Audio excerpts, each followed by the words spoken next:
Hello, hi, thank you so much for tuning in today to the iNaturalBody channel. We're working in SoapMaker 3.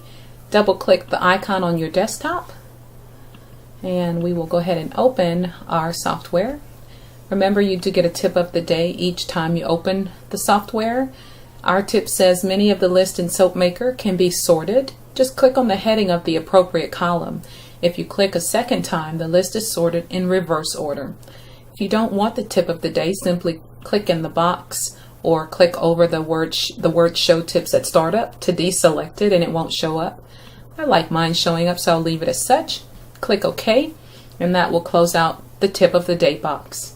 We're working MySupplies. It's really easy and you can wrap your mind around it. You can access MySupplies in a couple of ways, either by the menus, File, Edit, Recipes, Supplies menu, Products, Tools, Reports window, or Help, these menus at the top, or the tab system right beneath that area. Using the tab system, we'll click on MySupplies. It opens a window for us and allows us to look at all of our supplies that we've either entered so far and gives us a snapshot of what we have in inventory, initially with the base oils. There is a wizard that can walk you through entering this information, but I think it's really self-explanatory. Alright, let's get started. If you have listed the oils that you work with customarily in your office, in your soap office, then it's going to be really easy. If you don't see the oils that you work with, simply go down to the bottom of that page where it says Ingredients and Packaging. There is a More Oils button on the Ingredients and Packaging page. Click on More Oils. Another window opens that says Favorite Oils. You can select whichever oils you want to populate in your Base Oils tab that's on the Ingredients and Packaging page. Alright, if you want all the oils to be showing, to list on your Ingredients and Packaging page, simply check All and it will all appear. Alright, so I just wanted to share that with you. I'm not altering or adjusting anything there, so I just clicked on Cancel. So from the Ingredients and Packaging page in MySupplies, you have several tabs and also several tools that will help you get your supplies. Different tools. It begins with the wizard, New, which helps you to define a new item, Print, which allows you to print the list of supplies that you have, Shipment allows you to record new purchases or make blends, and then you always have the Help menu, easily accessible, and it will provide you with help on the current task. Since we're working with the base oils, this is the first tab that's listed. If we clicked on New here, essentially what we're telling the software is that we have a new blend or an exotic oil, one that is not listed by the SoapMaker software. Keep in mind, SoapMaker already lists and captures 84 different oils along with their properties and characteristics. This is already built into the application. Alright, if I wanted to print a list of these oils, MySupplies, I think this would be a very beneficial thing to do, because if I'm auditing my inventory for tax purposes or just wanting to get an idea of what's in the system to make sure it's accurate, then having a printed out list makes that even easier. I could easily walk to my inventory, look at what's on the shelf, get a great accurate count of what's actually in front of me on the shelf, and compare it to the numbers that I have in the system. If any adjustments are necessary, I can come back to my computer and adjust those numbers accordingly to what is actually on the shelf. Alright, that's working with the Print tab, how it can assist you during auditing time. Also, if you click on Shipment, this Shipment tab or tool helps you to enter and capture all of the information off of an invoice or a receipt that you would have captured while maybe shopping or receiving some products that you would have ordered. So this is the area that we want to focus on right now. Getting a good look at this window, the gray tab at the top allows you to move the window anywhere, and this way you won't get it confused off of what you're seeing right above it. So there's a cancel. If you don't want to work in this window, simply cancel it out, and to go back into it, you click on the Shipment button. in the ingredients and packaging screen. I like to move the window over to the far left. It's by habit now. You also get a tip of the day. You can hide the tips if you don't want to review them. It's not a tip of the day. It's a tips on how to work with this particular window is what it is. All right, so let's say, for example, for the sake of this example, I'm making this information up, okay? So I want to expose to you how you can add a new supplier if your supplier isn't listed. Let's say we went out of town and we shopped at a company called Soaping for Life. And they manufacture let's say they manufacture earth clay and pinks and blues, just to give you some idea of what you can capture. And their phone number, let's say their phone number is 800-787-7777, and their website is soapingforlife.com. all right, and we'll say okay. Now the order that you received from them, or your receipt number, shows this number as the number. You can capture that. And let's say it wasn't today, March 5th. Let's say it would have happened on the previous weekend, the Saturday. You can alter the date on this page as well. Now when you went there to Soaping for Life, let's say you bought some almond oil, and that lot number was 675777, and they're telling you have to use it before January 31 of 2020, and you purchased two 16-ounce containers that were $7 a piece. All right, now I'm going to stop right here just for a second. If you notice, the items that are the areas on this page that are tinted in blue, the light blue color, you can manipulate these fields. Additionally, you can manipulate the supplier area, the date area.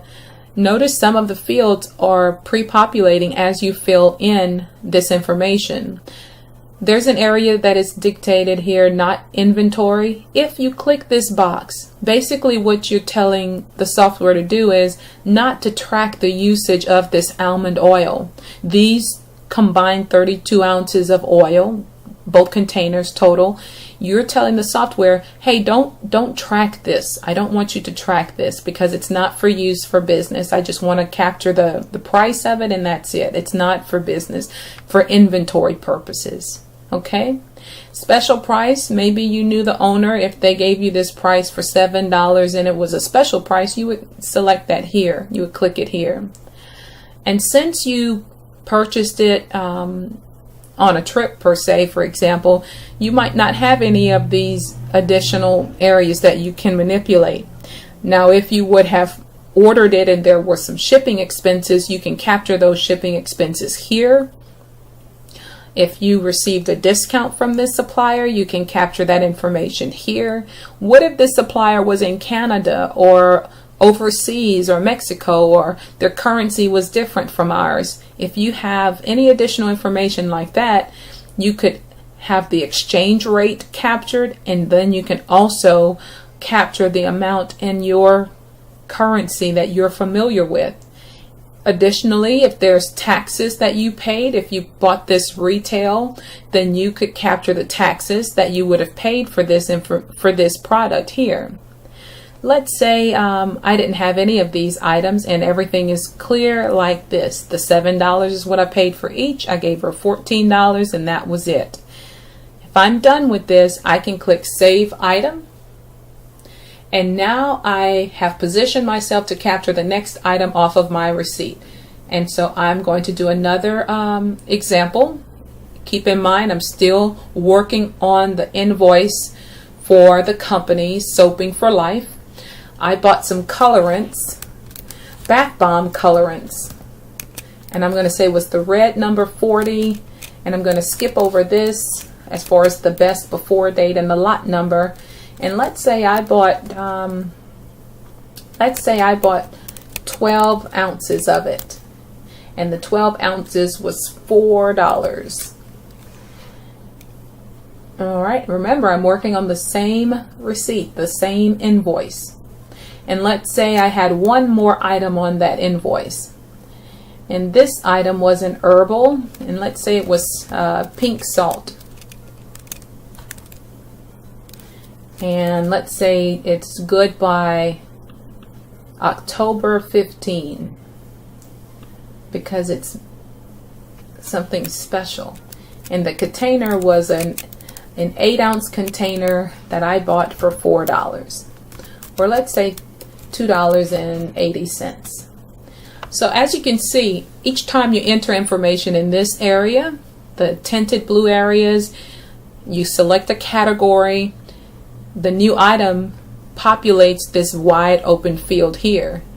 If I'm done inputting everything off of this invoice, if I can simply just scan down and look at this particular invoice, my totals should add up.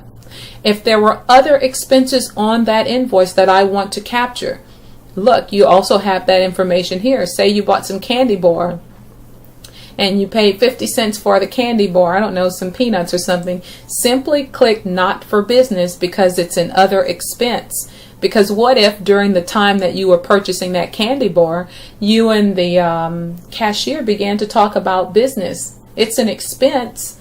You might have talked to her about some ideas that you had for the product. It is an expense, but it's not for business.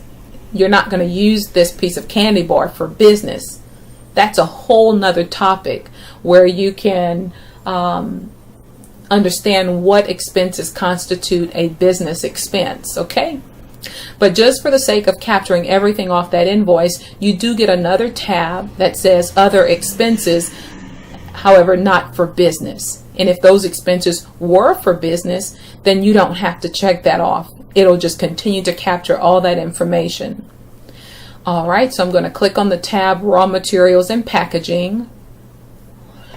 And now that I'm done entering everything for Soaping for Life Company from this particular invoice that I have, I can click on Save in New, and what will happen is this order number here will turn to number 49, and I can enter my next invoice that I might be working on next. When I click on Save in New, I get a message that says recording supply purchases. A new supply record, a new purchase record will be created for each materials entry. Now you can read all of this information, and basically it's reminding you that it's about to capture this order for you. And it's letting you know in the next message that it has been saved and there has been adjustments for your inventory. So now we're on order number 49. I want to point out quickly that you should adjust the company or the supplier name if the next invoice is not Soaping for Life. Maybe you stopped at Walmart, and right now at this time of the year, Walmart, you can find some of the most beautiful silicone molds. Maybe you stopped at Walmart, so you'll want to capture that invoice or that receipt and all that you would have purchased that pertains to your soap business, the same way we did the first example. Okay, so I'm going to cancel here, and that, my friend, is how you enter supplies in your MySupplies.